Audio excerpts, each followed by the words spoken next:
Ladies and gentlemen, good day and welcome to the 5-Star Business Finance Q2 FY26 earnings conference call hosted by DAM Capital Advisors. As a reminder, all participant lines will be in the listen-only mode and there will be an opportunity for you to ask questions after the presentation concludes.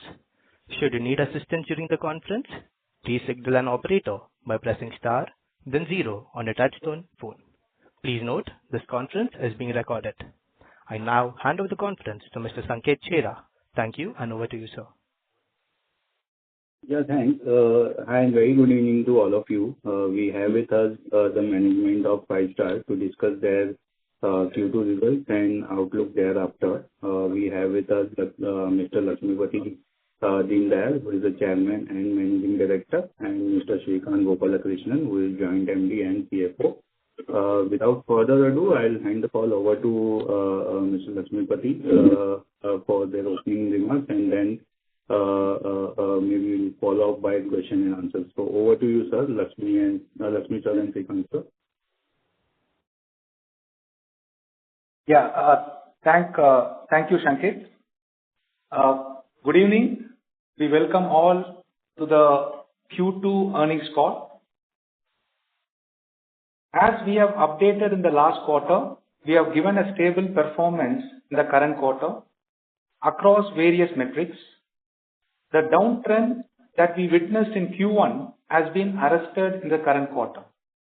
And from here onwards, we believe that we would see some green shoots emerging in Q3 and a much stronger performance in Q4.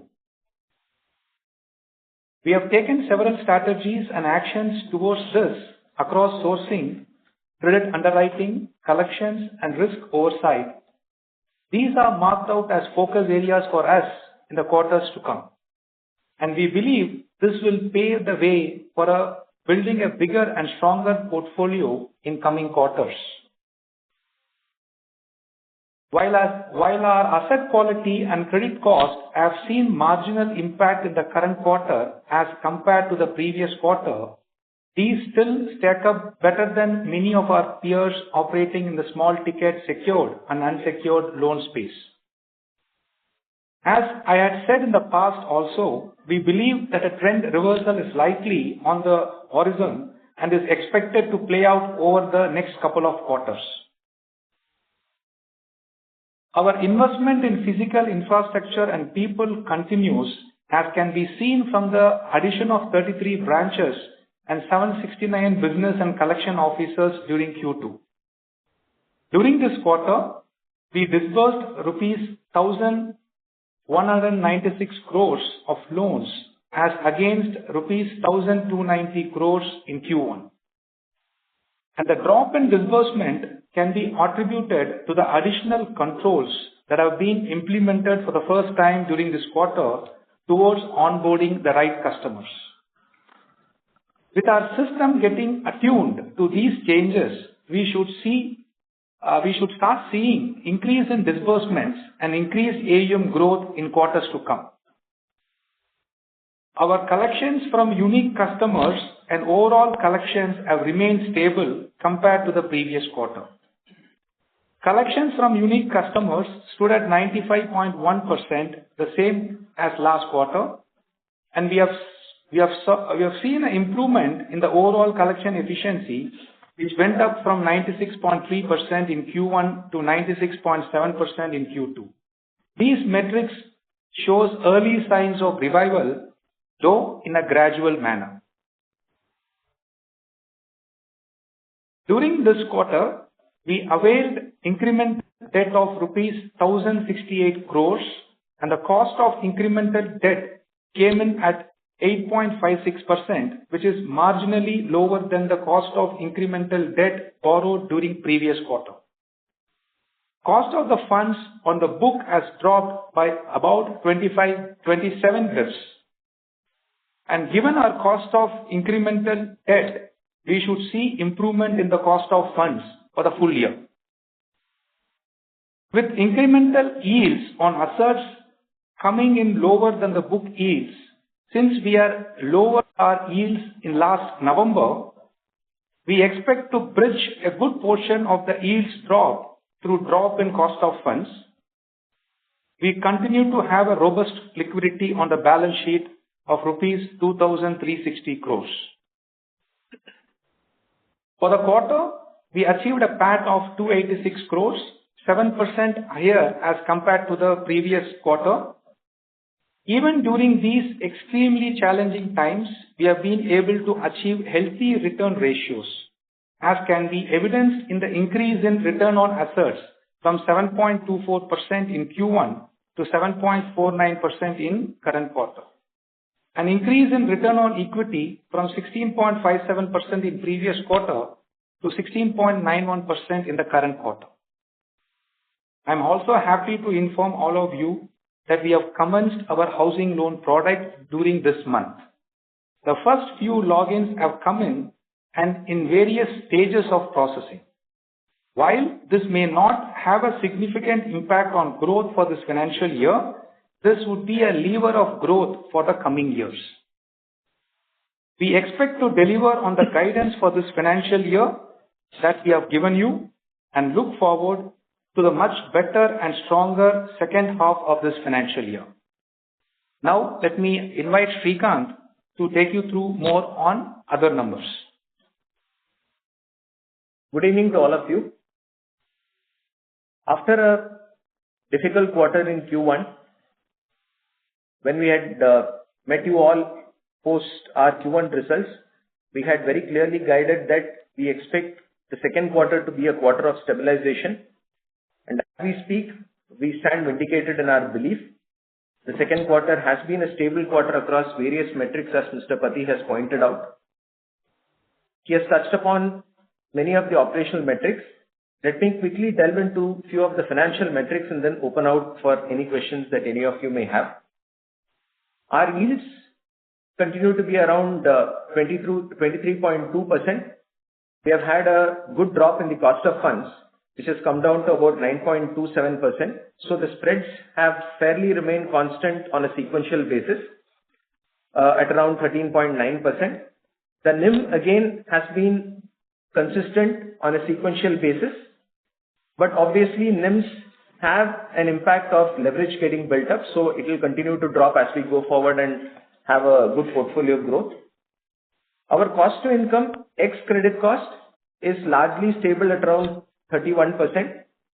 The credit cost guidance that we revised last quarter, we have been able to maintain the credit cost at around 1.34%, which is very marginally higher than what we had in Q1.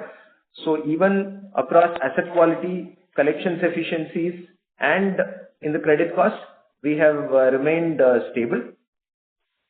This has resulted in an attractive ROA of close to 7.5% and an ROE close to 17%.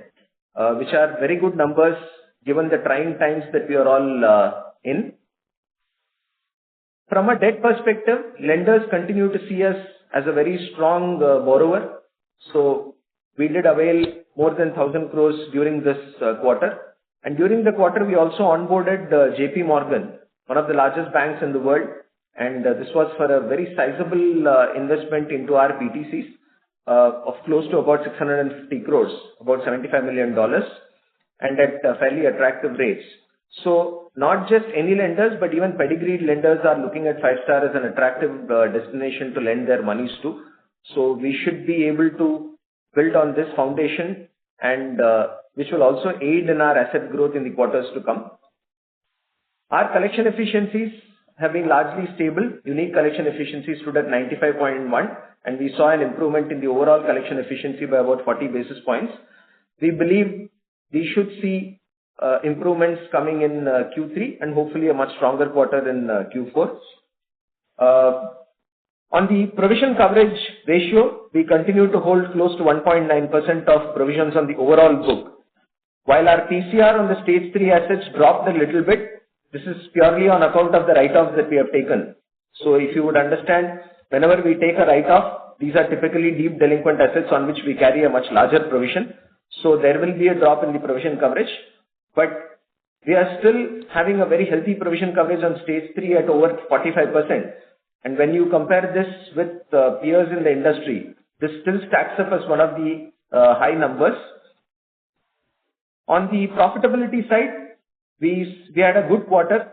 So our profits grew 7% year-on-year, and on a sequential basis, we clocked a profit of about 286 crores during this quarter, and which resulted in a net worth of about 6,800 plus crores as of September 30th. So on various metrics, this has been a calm and a stable quarter. Our belief is that we should start seeing improvements coming through in Q3, which will pave the way for a stronger Q4 and thereafter. With these opening remarks, we are happy to take any questions that any of you.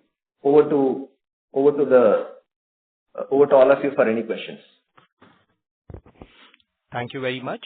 We will now begin the question and answer session. Anyone who wishes to ask a question may press star and one on the touchtone telephone. If you wish to remove yourself from the question queue, you may press star and two. Participants are requested to use their handsets while asking a question. Ladies and gentlemen, we will wait for a moment while the question queue assembles.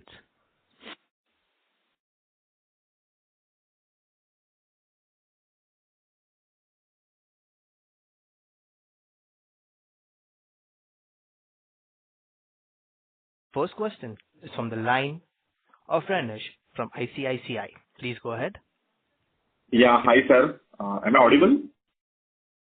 Yeah. Yes, Renish.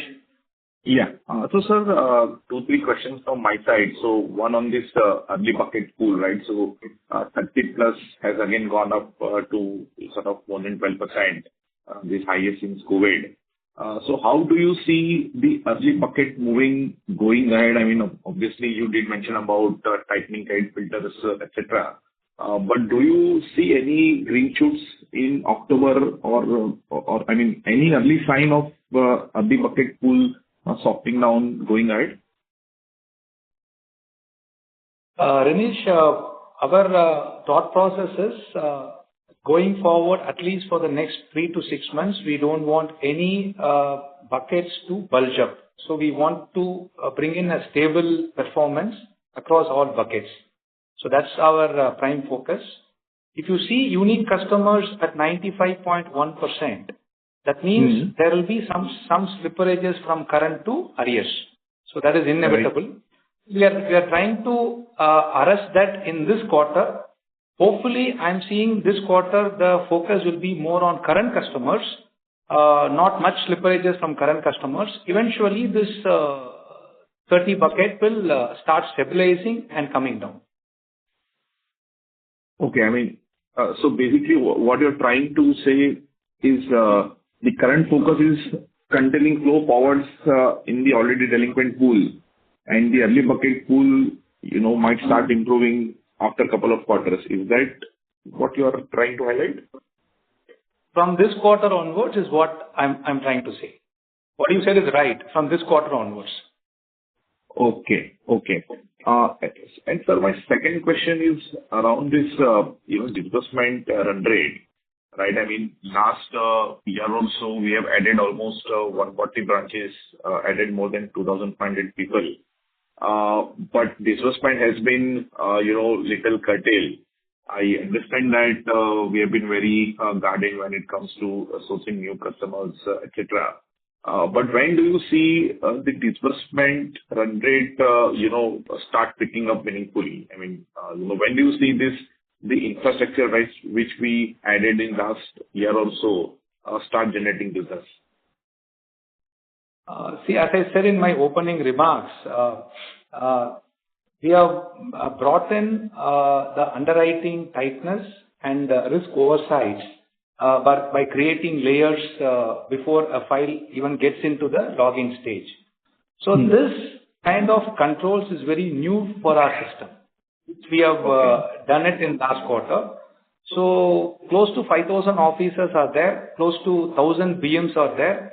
To get attuned to this new system, it will take some time. So that is why we said in Q3, you will see a better performance and a very stronger performance in Q4. Okay. So basically, this quarter, most of the operating parameters are sort of bottom out. I mean, disbursement as well as the sort of credit cost has picked out. Is that the fair assumption? Yes, that's our belief. Okay. I do have a few more, but maybe I will come back in the queue. Thank you very much and best of luck, sir. Thank you. Thank you. The next question is from the line of Viral Shah from IIFL Capital. Please go ahead. Yeah, hi. Thank you for the opportunity, and I would say congratulations on a good set of numbers. Mr. Pati, if you can elaborate on two things. One is the changes that you have highlighted and mentioned also in the press release with regards to, say, the sourcing, underwriting. If you can just elaborate and try to give us a flavor of what are the things that you have changed. And consequently, because of that, do you think, how much time do you think we will take to go back to, say, a 1,400 crores kind of a quarterly disbursement run rate? That is my first question. And the second is on the asset quality front. While I look at the unique collection efficiency remaining stable QOQ, but the overall collection efficiency has started improving. So, and this has been actually accompanied by your net slippages improving both on stage 2 and 3. First of all, do you see now the recovery starting to come back even from delinquent customers? And secondly, more importantly, while you're talking of we are on the cusp of it, how strong this improvement could be? Can we start seeing a 30 plus DPD reducing from, say, 3Q onwards? Those are my two questions. Probably I'll come back in the queue for other questions. So I'll start with the second question. I think, as I said in the first one, we want to stabilize one more quarter from each DPD bucket's perspective. So we are not here to say that reversal will start happen in this quarter. We wanted to stabilize in this quarter, and we will see the reversals happening to the extent possible in Q4. That is our plan of action as we move forward.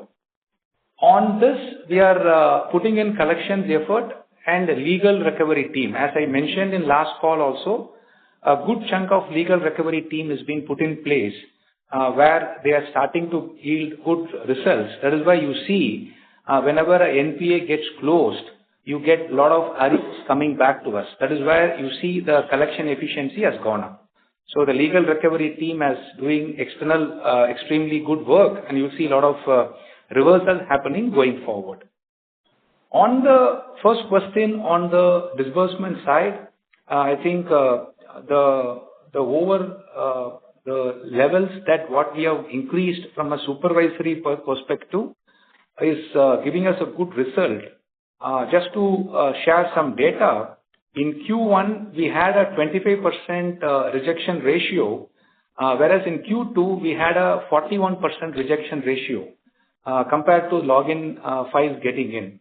So that is how I measure the strength of layers that we have put in from a quality files perspective is showing a good results from the system perspective. But as I said, 5,000 people of sourcing and 1,000 branch managers of sourcing attuned to this system is new for them. So it will take some more time and some more months to get attuned. So this quarter we will see better disbursement comparing to Q2 and a stronger disbursement coming in Q4.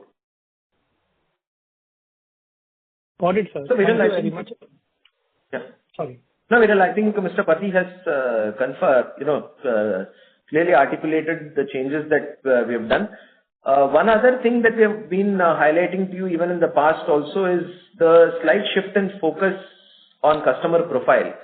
So while the branches have been a little more attuned towards focusing on sub 5 lakhs ticket size, today we are moving the focus slightly towards the 3 to 5 lakhs and 5 to 10 lakhs. So that also takes a little bit of time. So the changes that we actually made is in terms of going behind the right customers and ensuring that these are underwritten in a stronger manner by stronger people. So we have added more layers in terms of doing the underwriting checks, which has caused a little bit of an impact in this quarter. But I would say that most of that have been ironed out. If you look at September standalone, the numbers have been very good. In fact, we've crossed more than 500 crores of disbursements in the month of September. We should start seeing good run rate coming in Q3 and Q4. Thank you. The next question is from the line of Abhijit Tibrewal from Motilal Oswal. Please go ahead. Yeah. Yeah, good evening, sir. Thank you for taking my question. So the first one is, if you could give some geographic color around what is it that we have seen during this quarter, which are those geographies where we have seen NPAs inch up. And likewise, given that we are expecting Q3 to be a quarter of stabilization and improvement from Q2 onwards, which are those, geographies in particular which will contribute to that? The second question, sir, that I had was on the guidance front. Now that we are looking at Q2 stabilizing, it's much stronger improvement from Q4 onwards. How is it that we are looking at the remainder of this year in terms of growth, in terms of credit costs, as well as if you could speak a little bit on FY27 in terms of guidance? And lastly, sir, while I acknowledge that both the MFI and the micro lab product that we do are very different, for at least the last couple of quarters, right, at least in MFI business, we have seen the goalpost has just kept moving after every quarter. In other words, what I mean is we are still seeing some of the NBFC MFIs increasing their credit cost guidance for the coming quarters and the next full year. So how would you kind of look at that, given that in the past we have acknowledged that we also have maybe 40-45% of the customers where there's an overlap of microfinance loans? So just those couple of questions, if you can help me with that. Thank you so much. So Abhijit, the first point, you're talking about the geographic color. Like we said, I think we have seen, a good amount of stabilization across the various geographies. So there is no specific geography where we can point out a more than normalized improvement or a more than normalized worsening. The one geography which continues to be a little bit of a concern is Karnataka, where the numbers are still a little higher. But given that our portfolio in Karnataka is only about 5 to 6%, this is not going to have a very significant impact on our overall AUM. But otherwise, we have seen improvements even in the other bit of a problematic geography that we had, which is Andhra Pradesh. Even there, we have seen some bit of improvement happening in this quarter. So largely, the 18 basis points increase in NPA has been, I would say, uniformly contributed across the geographies. There is no specific geography which has seen significant improvement or significant worsening, which is also giving us a good hope and belief that overall, at a macro level, also things are getting settled in. And from here onwards, we should start seeing things improving. So there's no specific concern on any geography at this point of time. The concern, again, is on the ticket size. So if you look at across our portfolio, where we see higher delinquencies or higher NPAs is still in the sub 3 lakhs ticket size. So if there is a geography with a little more pronounced proportion of sub 3 lakhs, that geography is probably showing up a little bit of a higher number in terms of delinquencies and NPAs. Otherwise, we are not seeing any geographical differences in any of the states. Coming to your question on guidance, Abhijit, at this point of time, we would like to say that whatever guidance we have given you in the past, we are not changing the goalpost at this point of time. We still hope and believe that we should be able to deliver on our guidance. Mr. Pati also talked about this in his opening remarks. We still believe that we should be able to deliver on the guidance that we have given you. So at this point of time, there is no change in guidance either on growth, profitability, or asset quality or credit cost. Sorry, could you please remind on the third question? So the third question was around this micro lab and MFI, where I acknowledge that while these products are very different, so you should just elaborate. Yeah, Abhijit, this is a point that we have anyway, clearly told you. While there is an overlap from an MFI borrower perspective, the behavior of the borrower is very different when it comes to different products. So while the borrower definitely tries or is hopeful that he may be able to get benefits from a secured LAP lender also similar. Abhijit, is that your line where we are seeing quite a bit of disturbance? No, sir, I was on mute. Okay. Yeah, now it's okay. Yeah. Sorry. Yeah. So what we are saying is, while there is an overlap and we saw a temporary issue because there was a little bit of a behavioral issue from the borrower side. When they saw that microfinance had written off their loans, the collection efforts had reduced, and there was a hope that secured lenders also will follow that path. But when they see secured lenders coming to them, following up, more frequently, taking necessary legal actions, the behavior definitely changes. And that is what we are seeing in this quarter. While it is still happening in a very gradual manner, we still believe that just because a borrower has taken a microfinance loan, which could have been, written off, while his belief might be there, the question is, depending on the actions that the lender takes, the borrower's behavior will also shift. So we are still confident that even those borrowers who slipped in Q1, we will be able to collect the entire money back from them. But the question is, you may not be able to do it through, let's say, a regularization kind of a route, like collecting multiple installments from them. But you need to bring them back towards the behavior of paying one installment every month. And then it's just a question of maybe 1 or 2 months extension in tenor, by which time they will pay up their entire loan. So we don't really see any impact in our eventual losses or in our eventual ability to recover from these borrowers.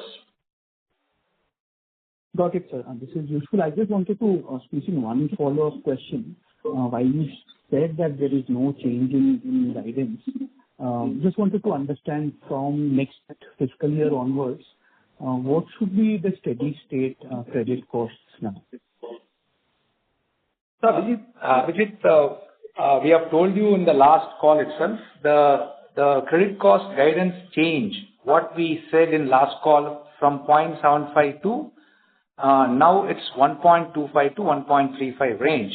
We'll hold it for a shorter period of time, right? I don't think next year we are going to change the guidance on credit costs. This product, this customer needs this kind of credit cost. It's what that we have concluded, and we have told that guidance. This will hold on for at least next 18-24 months. Got it, sir. Thank you. Thank you so much, and I wish your team the very best. That's it, sir. Yeah. Thank you. Thank you. Thank you. The next question is from the line of Raghav from Ambit Capital. Please go ahead. Hey, hi. Thanks for the opportunity. I just have two questions. One, your business officer count is up some 35% versus last year. Obviously, the focus has been mostly on collections. But when you decide to press for growth, will you continue to hire with the same intensity, or will it be lower?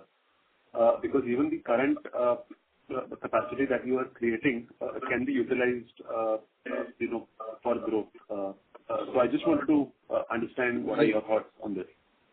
Yeah. Yes, Raghav, you're right on that. Building the infrastructure should not stop unless until your business runway looks very dull. But our business runway looks very bright, because today the biggest opportunity is small business loans and small secured loans. So we are continuously creating the infrastructure, and if we see the stabilization continuing and no more damages happening to the repayments, I think then the business model has to be moved up. So that is what we are expecting in Q3 little bit and Q4 more strongly. Understood. So Raghav, thank you. Just giving you a breakup, the 700 odd officers that Mr. Pati alluded to in his thing, that also has collection officers. So it's almost like 500 business officers and about 200 collection officers. So we are strengthening both sides of the of the operations, such that we have the necessary infrastructure when we want to press the pedal of growth. At the same time, we are building a good collection support to ensure that there is no slippages. Understood. And the stability in collection, unique collections that we have seen in Q2 over Q1 is a result of that. Is that understanding correct? Because of the investments that you've done in hiring collection officers over the last 1 year? That's right, Raghav. Understood. And one more related question is that, you said that 1.25, 3% is something that should be a steady state number on credit cost. Does that translate into, say, 4.5 to 5% kind of static NPAs, right? If we were to look at NPAs on a static pool, does it translate into that kind of a number, around 4.5, 5%? I'm just asking for my modeling purposes. So Raghav, we'll take it offline. We've not really looked at that. The number seems a little high, what you're talking about, but obviously then on a static pool, whatever we used to guide about 3.5% on a static pool will go up. But I'm not sure if it will go all the way up to 5% and all that. Let's take it offline. Sure. Just last question. The write-offs were quite high this quarter. How much more do you expect to write off in the second half? And, how should one think about the stage 3 coverage? Will you take it back to 50% over time? See, this write-off, the way you should look at, Raghav, is it is done for the first half of the year. So while we have done it in one quarter, but it's for the first half of the year. So we are talking about, let's say, a 50 crores write-off that we have done. So it's, broadly, I would say 25. But then the next 2 quarters, the write-off will be a little higher because we would want, the financials allow that, and we would want to take benefit of technical write-offs. So the write-offs will be a little elevated compared to the run rate that you saw in the first half of the year. So maybe from your modeling perspective, you need to bake in a little higher write-offs for the rest of the year. And from a provision coverage perspective, see, as we take more write-offs, mathematically the coverage will come down.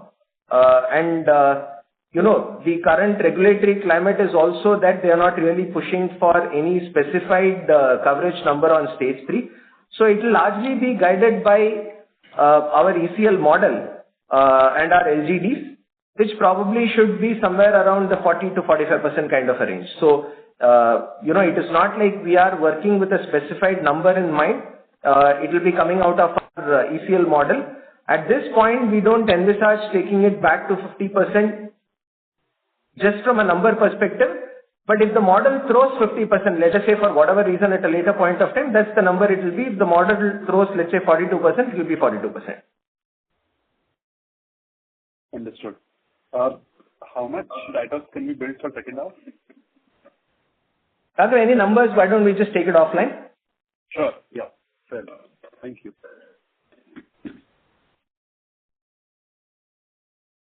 Thank you. The next question is from the line of Amit Khetan from Laburnum Capital. Please go ahead. Hi, thanks for taking my question.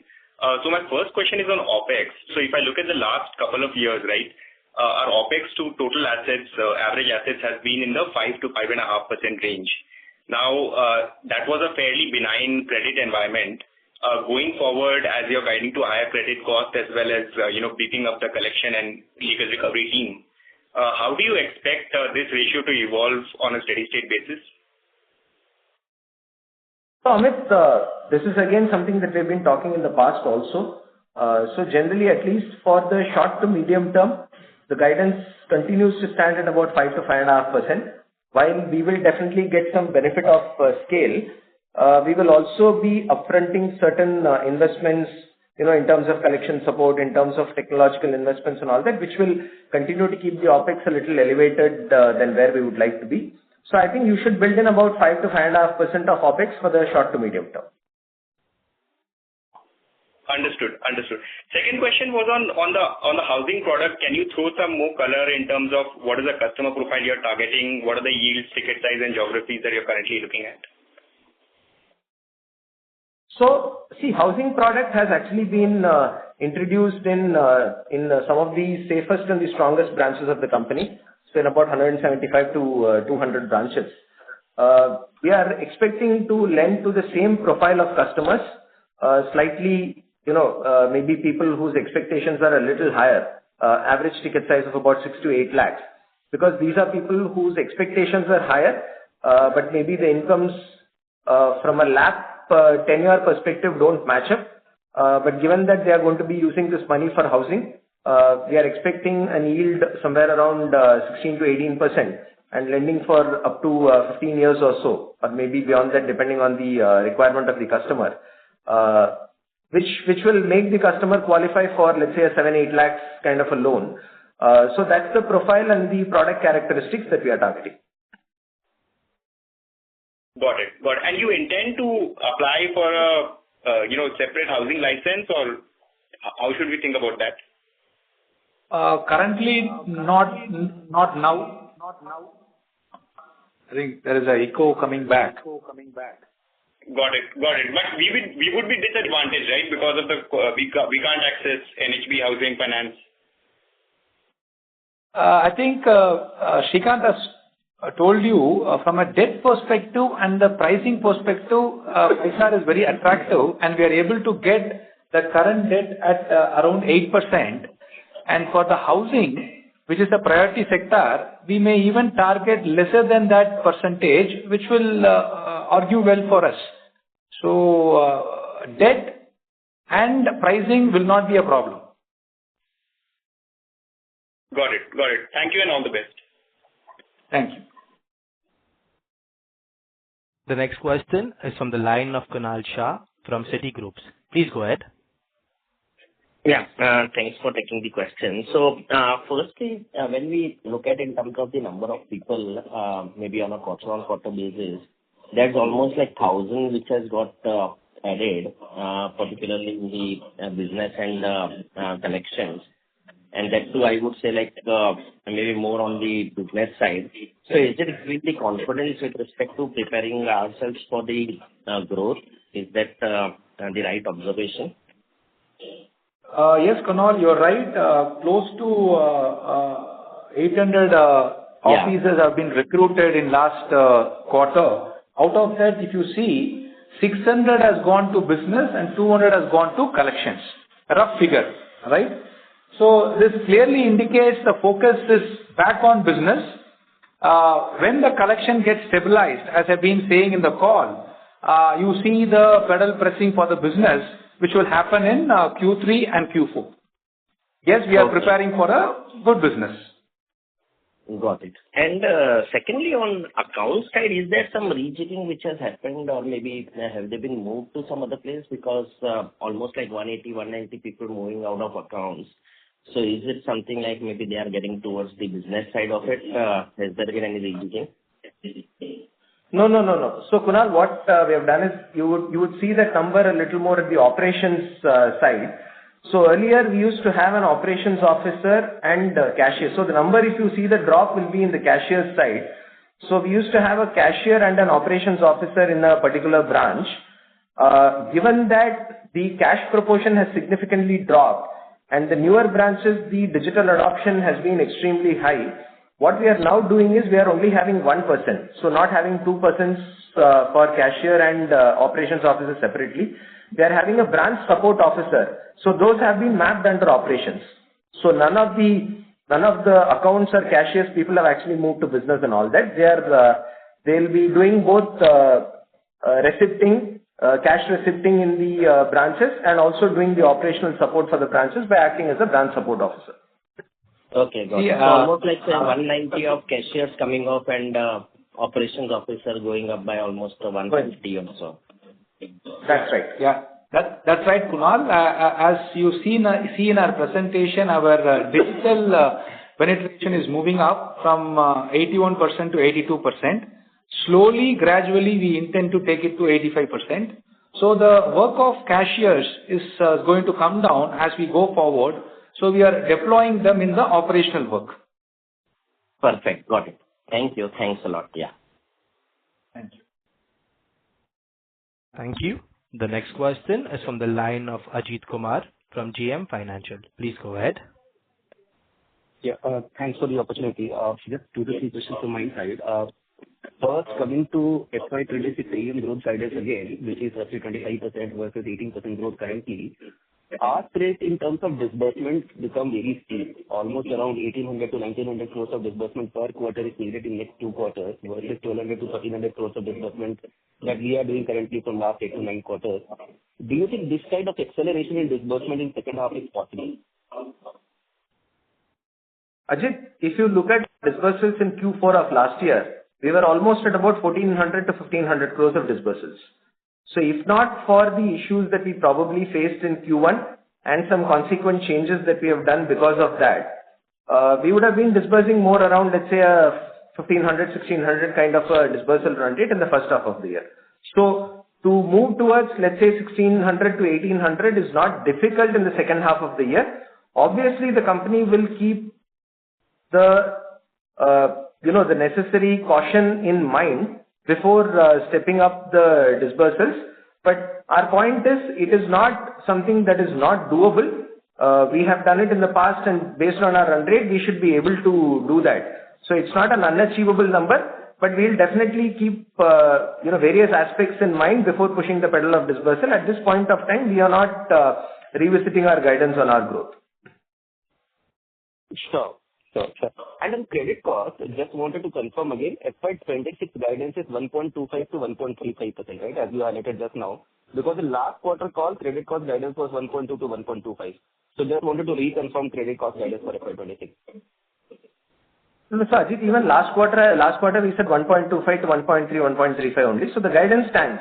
So we have not changed our credit cost guidance. It will be about, around 1.25 to 1.3%.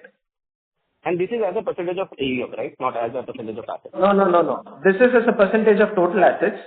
When you compute on AUM, this number will be, more around 1.5 to 1.6%. Okay. And this last one, AUM growth in Tamil Nadu has been lagging from last few quarters and has come down to only 10% odd in this quarter. Any issue in Tamil Nadu in terms of growth or asset quality as it is your home state? No, nothing. Tamil Nadu is gearing up very well, and the collections also is very good. So you see a good amount of rundown is also happening in Tamil Nadu when the collections are stacking up very well. So I don't see anything coming down, and you see improvement in this in next 6 months also. So slowly that the state will move towards 30% of our overall AUM. Okay. Sure. Thanks. That's it from my side. Thank you.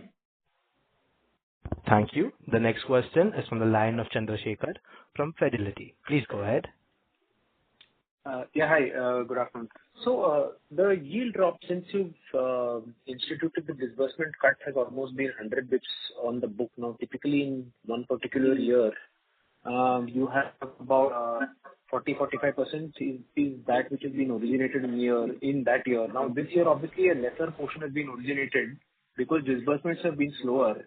So how could there be 100 bits drop in book yields when only 35% has been originated during that year? Have you all done some differential pricing of some people even below 22% yields? No, Chandra, this is a little bit of a function of the delinquencies as well. If you look at accounting methodology or interest accrual methodology, that follows an ideal schedule.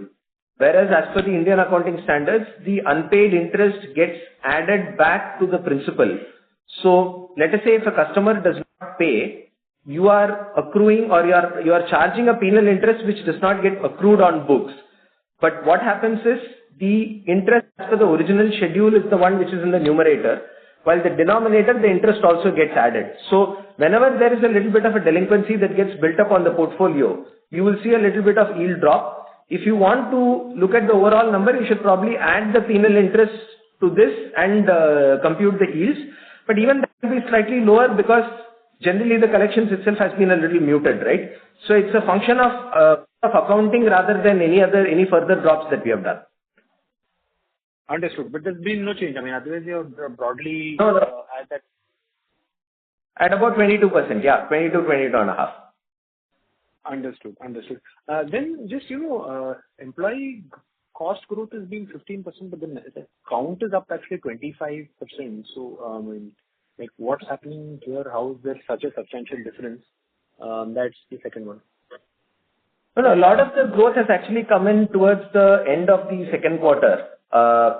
Because collections, we were putting people, but when we saw that things are stabilizing, like Mr. Pati said, the business officers have been added more towards the end of the quarter.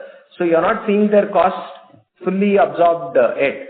So that is why I would say, don't look at an OPEX of 5.07 as compared to 5.47 on a sequential basis. This is, you should probably build somewhere between 5 to 5.5% for the full year. 5.1 is not the indicative number that you'll probably see for the full year. And the last question is obviously you saying that the recovery legal teams are able to recover from the assets better. My understanding of this business is that the threat of recovery works more than the actual recovery. It's very tough to actually recover. And given the ticket sizes, you can't even use surfaces. So is there been some change that you're able to recover more now than in the past? Yeah, Chandra, I think I've been articulating these things since beginning. This is a myth that you people think that smaller ticket size loans, properties cannot be sold or brought in for action. That was a conscious decision that company has taken for last 20 years, not to go into auction route, rather than negotiate with the customer and collect your dues. That is how we contained our NPA. But having said that, in last 2 years, since listing, we started to focus on bringing the properties of NPA customers to auction and taking them to the legal proceedings. So we have put in a chief legal officer 24 months down the line. And today we have close to 150 legal people who are working on legal recovery. So that is why I said in last conference call also, earnings call also, close to 75 to 80 crores of NPA will be recovered for the full year. Just to give you the number, last quarter, July, August, September, close to 20 crores of NPA got resolved in a single quarter. So that again shows, even though small ticket size, the properties are genuine, the documents, legal documents are very clear, and buyers are there, so that we are able to recover close to 20 crores of resolutions happening from deep delinquent NPA accounts. And this will continue. Thank you.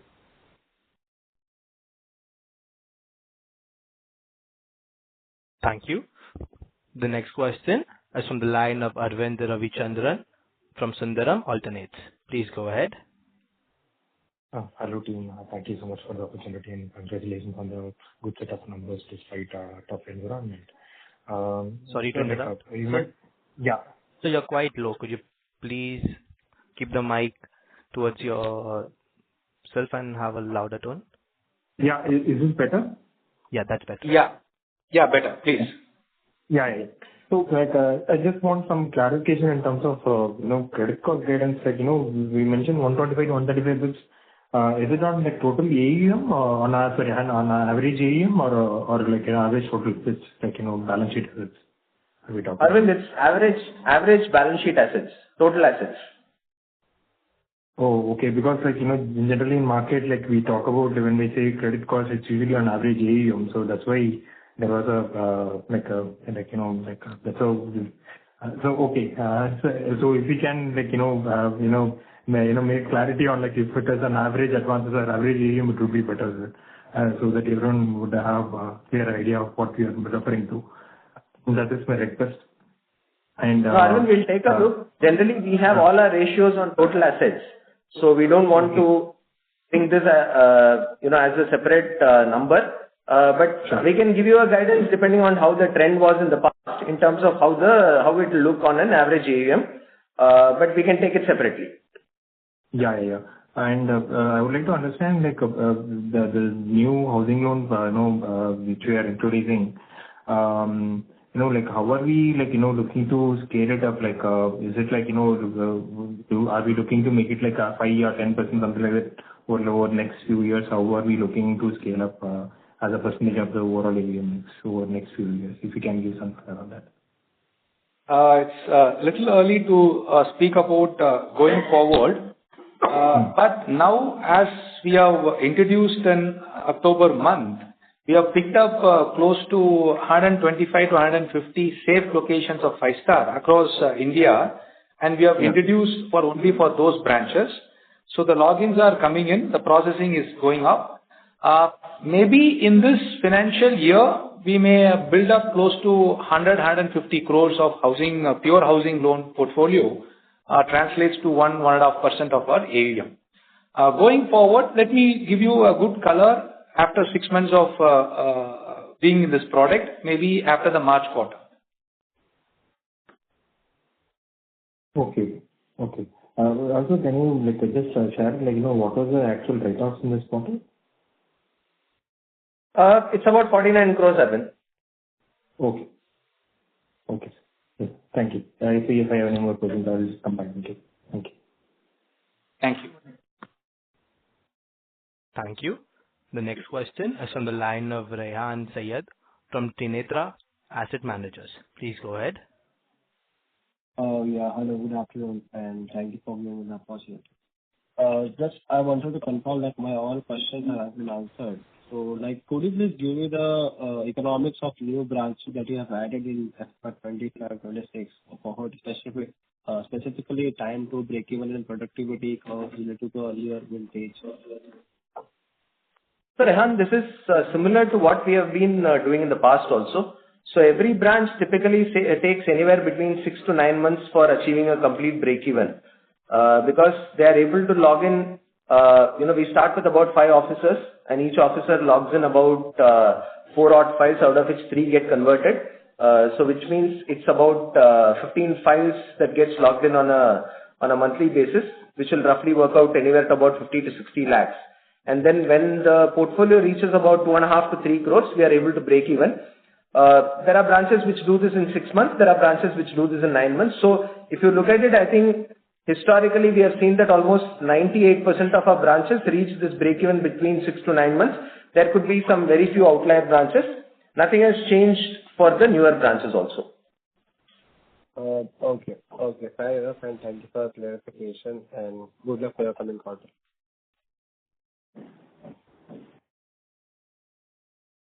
Thank you. The next question is from the line of Sanjay Ladha from Bastion Research. Please go ahead. Yeah, hi sir. Thank you for the opportunity. Sir, I just wanted to know that, we are focusing on housing ticket size loan book. And, what we have observed and listening to various other players, most of the players are entering into, this secure segment. So my 2 questions, how you see competition in that space? And most importantly, are you seeing NIM will maintain at this level given the competition will increase? And of course, you already has highlighted that this is going to drop down going forward as you start taking leverages on that side. But if you can highlight more onto that, where we see the stabilization taking place. Thank you. Is Mr. Sanjay there? Yes, sir. Thank you, Sanjay, for patiently waiting on the line.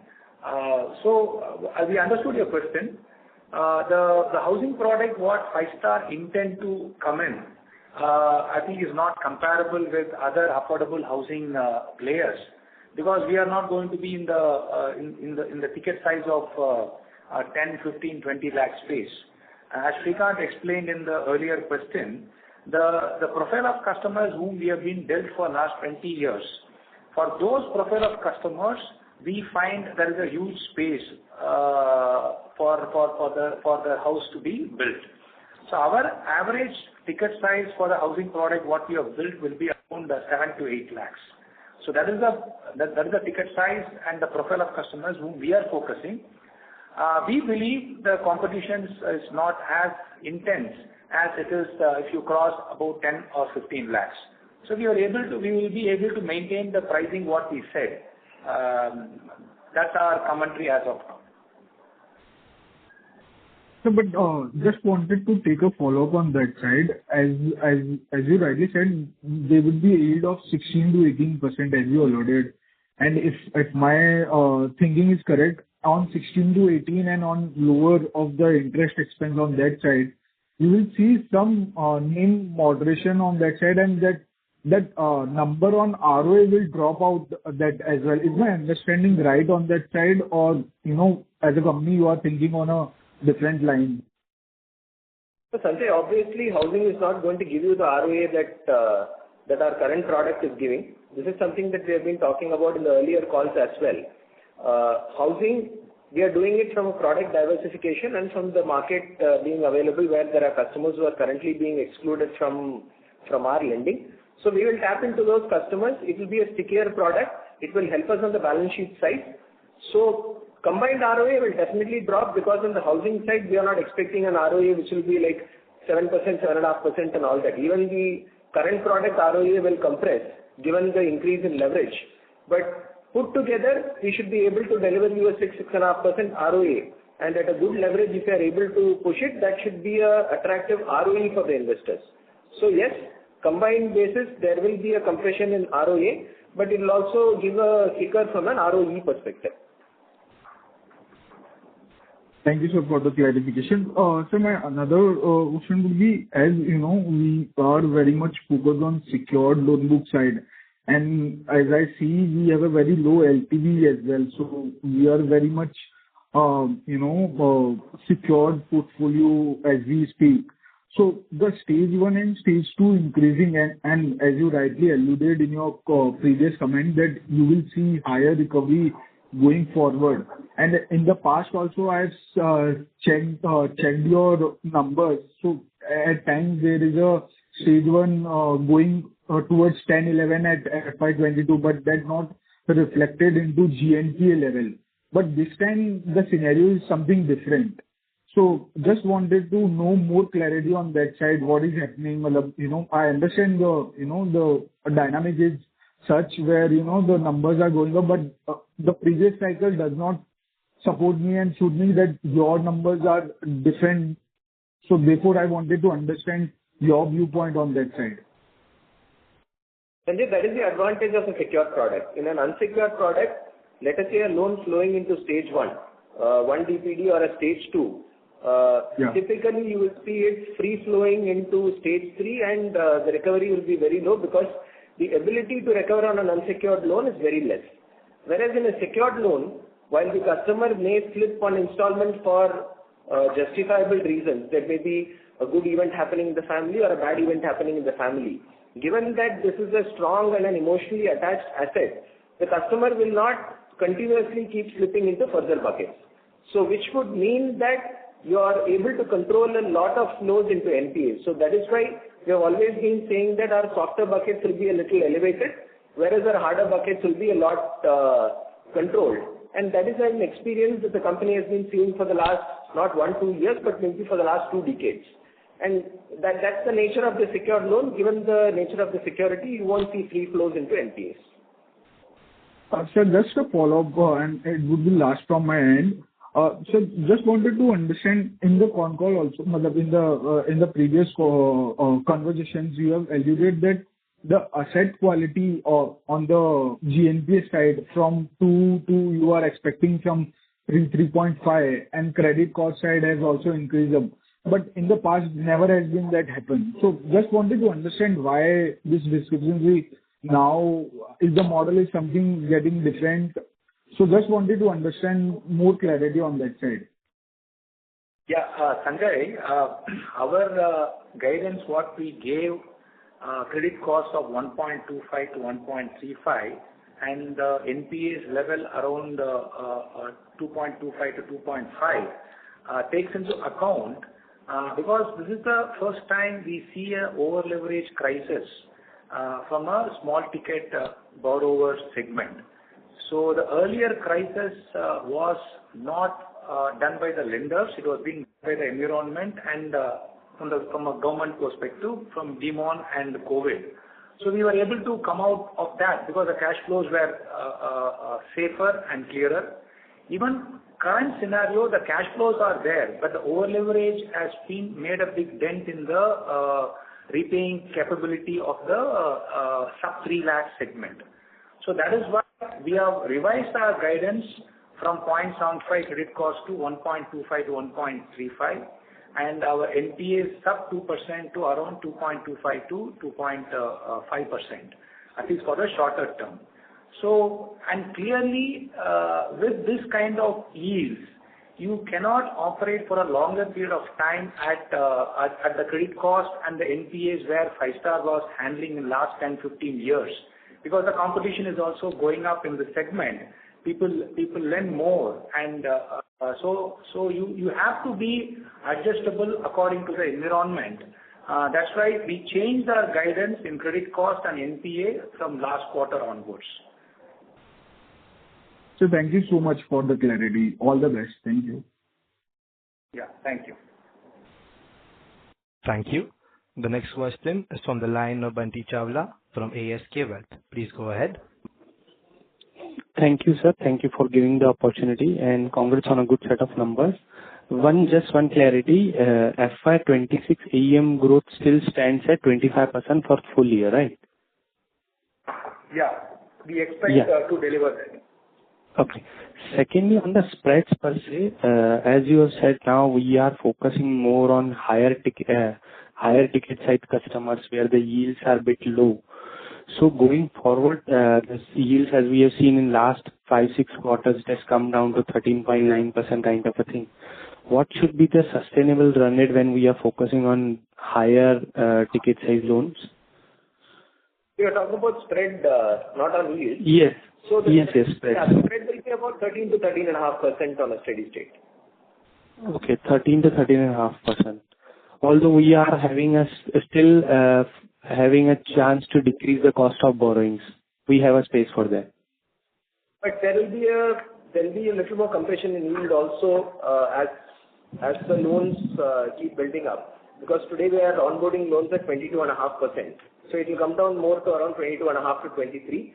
And whatever cost of funds, so I think 13.5 should be a good number to work around with. Okay. And any guidance, similar guidance for FY27, if you can share, like AUM credit cost which you have shared for 26? Similar numbers, yeah. I think for FY26-27 on the spread side, we should be at about 13 to 13.5%. And AUM growth and credit cost for FY27? We will come back to you. So at this point of time, given the kind of environment that we are living with, we would like to deliver the FY26 numbers. But generally, we come back to you towards the end of the year with guidance on the next year. I think please hold till then. We'll come back to you with our guidance. Okay. Thank you, and best of luck.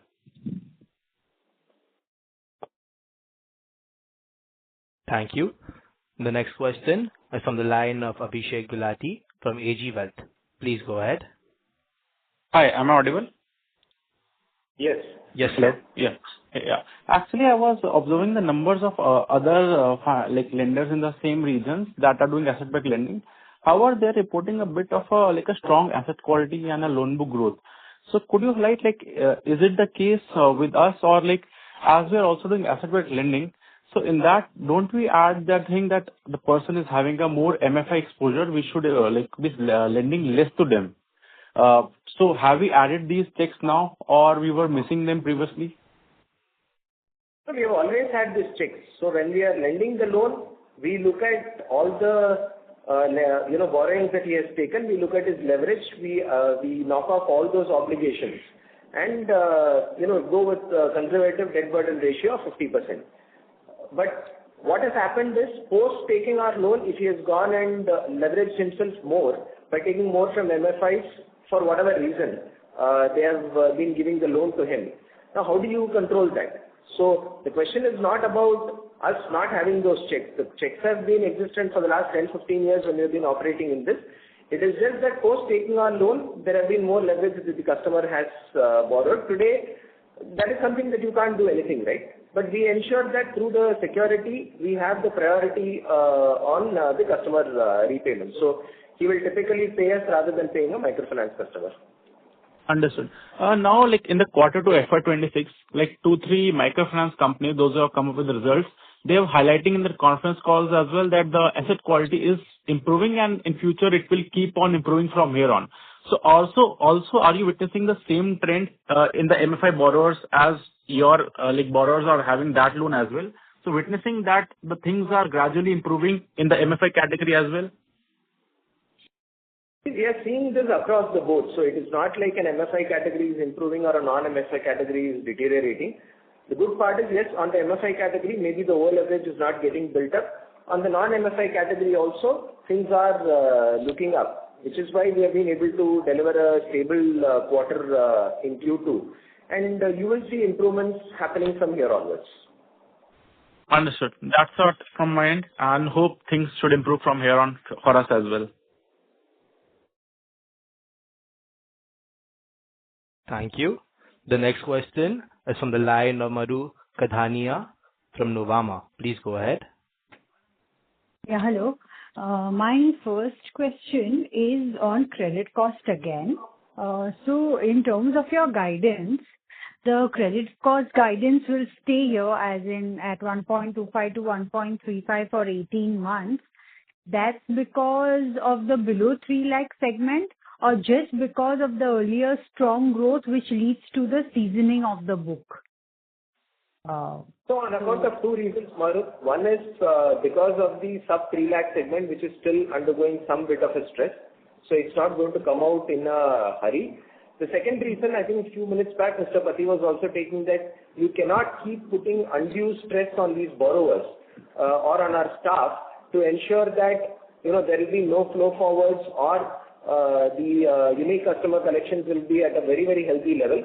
So we need to have a little bit of a flexibility, which is why we are saying that our earlier guidance of 100 basis points is a little bit of a stretch target, and we have moved this to about 1.25 to 1.35, which will give a little bit of a breather in terms of, for our staff, and we have the yields and the spreads to absorb this. So it's a combination of these two reasons.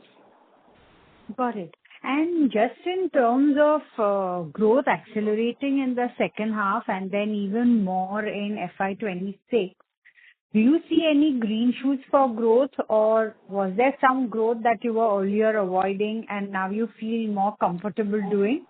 And of course, I heard you on the bit of housing growth or affordable housing that you would be looking at. So the first point is, which I think all of you are aware, the over leverage is certainly coming down, and even MFI lenders have been talking about the proportion of greater than 3 loans coming down in their portfolio. So which means the strength of the borrowers is that much better. The second reason is we have now put additional filters and additional controls to ensure that the right borrower is being onboarded. So with these two filters, once our branches and our staff get attuned to onboarding the right customer and our underwriting norms being able to filter the borrowers a lot better, we should be able to build a stronger portfolio. With the attunement getting better, the ability to onboard more customers will also increase, which will mean better growth. Okay, thanks a lot. Thank you.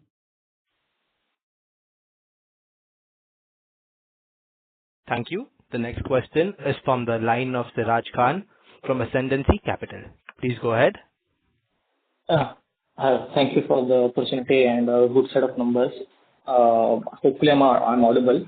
What I wanted to know with respect to the growth background, I know you have said that we'll look at the guidance for FY27 later, but say assuming it's at 25% or whatever number, I believe because we are moving to a higher ticket size, the large part of the growth will come from the higher ticket size, and because of housing, again, technically a move to a product which is of a much higher ticket size.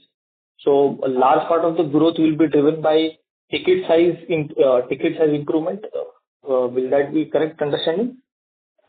Yeah, the ticket size increase is right, because last earning call itself we said our focus will be 3 to 5 lakhs, which is our core, and 5 to 10 lakhs is where our exposure will go up. So yes, a combination of these two will result in increase in ticket size. But housing loan, as I said in opening remarks itself, we have just launched it. Few files have come in and the process is on. So we don't expect more than 150 crores of AUM getting built in housing. So that will not contribute much of that. Increase in ticket size and increase in officers count will definitely give us a good result in Q3 and Q4. No, so I was also looking at from a longer term perspective, say like FY28 or FY30 perspective. By that time, the ticket size will materially increase because of both us moving to a higher ticket size on our core business and also on account of affordable housing. So let's say approximately like 50% of the growth would come from the ticket size is what I was getting at. I got that. I agree with it, but at current moment, let's not more talk about next financial year forward. So we can talk much about after this financial year. Got it. Got it. And just a couple of clarifications. Of the 49 crore write-off, how much is the technical write-off, and the overall and the total write-off, the breakup of that, if that could be seen? Siraj, for us, all of the loans are only technical write-off because we do have the properties and we'll be able to get good recoveries out of this. It's only a question of time. Okay. Okay. Nextly, on the fee income, so what I can see, our fee income has improved a good bit during the quarter. What is the fee income that we are tapping into that it is increasing, and will this be also like a kind of a cushion that we are adding to our spreads and the overall NIMs? And where do you see this piece with respect to the fee income moving ahead? See, on the fee income, this is on account of two things, or technically one thing, which is a legal and an inspection fee that we take from the customers for logging in the loan and for processing the loan, which is about 4,000 rupees, 2,000 taken upfront and 2,000 taken later. So as the logins increase and as the disbursements increase, this number will look up. So it has just gone up from about 9.6 crores to 11.2 crores, which is primarily improvement in logins that have happened during the quarter. So there's no big aberration. So depending on whatever disbursements you are modeling, you'll have to take a similar increase in the fee incomes. Okay. Actually, I was looking on a YOY basis. So it was 6.7 to 11.2, but that is fine. So there is no insurance, anything of that sort in the fee income. We just have this legal inspection. No insurance fee income, anything of that sort? We don't take any insurance commission, whatever it is. This is just legal inspection, and we take 500 rupees for storage cost. So nothing beyond that. Got it. And with respect to the credit cost, just to clarify, the 1.3 in what I wanted to understand was the out of the 1.35%, a big part of it will be our PCR, the provisions that we do. So, do we intend, because we want to maybe say bring our overall GNPAs also and NPAs down, so will we take a conscious call to have a management overlay or something of that sort to cushion, beef up our provisions so that the asset quality kind of remains stabilized, kind of a liquid, kind of a buffer created? See, most of our ECL provisioning comes from the model because we have a very robust ECL model which has been working for the last about 7-8 years without any major tweaks that we have done. So most of it will be from the model. Obviously, there will be some overlays that we will build in for specific event-based occurrences. Like if there is a little bit of stress in Karnataka that we are seeing because of the ordinance, we will maintain a little bit of a higher provision there. So, but most of it will be coming in from the model itself. Understood. And final couple of ones. We are seeing a trend in the securitization moving a bit higher. This quarter, it's 20% of the total borrowing profile. How do you see this moving? And because this will also impact our P&L, there will be a good impact on the P&L on the positive side because of the upfronting and reversal. So where do you see that going? Siraj, firstly, please understand these are PTC transactions. There is no upfronting of income. There is no off-book treatment. So these are treated as on-book assets. These are treated as borrowings. So that is why we do this. These are not assignment transactions where we upfront the income. So from that perspective, this is treated like any borrowing. So if a borrower is comfortable doing a term loan, we are happy. If they are comfortable doing an NCD or a PTC or a bond or whatever it is, we are agnostic about that. Understood. Thank you for the clarification. And finally, with respect to the states in which this affordable that we have started, which states or any specific state or a group of states that we have started this? It's not specific states. Across 6 states, we have chosen the most safest and vintage locations, and we introduce the product in those locations. Understood. And finally, on the other locations, I mean Maharashtra and other states that have been there, how do we see the plan going ahead? I mean, do we still look to consolidate or do we go to growth in the coming quarters? Siraj, if you're specifically asking about Maharashtra, yes, that is a turnaround state for us. We'll definitely grow the state in the coming quarters. But there are a few other states which will continue to be in an experimental mode. We are trying to understand the geography, understand the borrower behavior, and these are Gujarat, Rajasthan, Uttar Pradesh. So, there will always be a combination of matured states which will be growth drivers for us and early states which will be experimental areas and then which will help us the growth in the future years. Siraj, if there are any further questions, I think we are happy to connect with you offline. No, thank you. That was it. Thank you. Well, thank you. Can we take a last call or last two calls? Thank you. This will be the last question from the line of Shubhranshu Mishra from Phillip Capital. Please go ahead. Hi, good evening. So the first question is with respect to the penal interest. While I see the 30 plus and the GNPA moving, however, I don't see the change in penal interest by a huge margin. Second is if we can speak about the concentration of disbursement in the top 50 branches, top 100 branches, and the top 200 branches. These are my two questions. Thanks. First of all, penal interest is accounted on receipt basis and not on accrual. So, irrespective of the GNPA moving up or moving down, it depends on the collection. And just because the GNPA is move up, you're not going to get as much of penal interest collections. But this number will keep moving out depending on arrears in the coming quarters. See, on your second question, let's connect offline because at this point of time, we don't have ready-made answers on the top 50, 100, 200 branches. But we can connect offline and give you the details. Right, sure. Thank you. That was the last question. I now hand over the conference over to the management for the closing comments. Yeah, thank you. Thank you all for attending this call. As we said, this quarter has been very stable.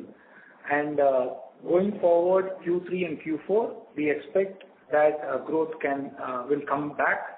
And we will meet you soon after the Q3 numbers. Thank you. On behalf of DAM Capital Advisors Limited, thank you for joining us. You may now disconnect your lines.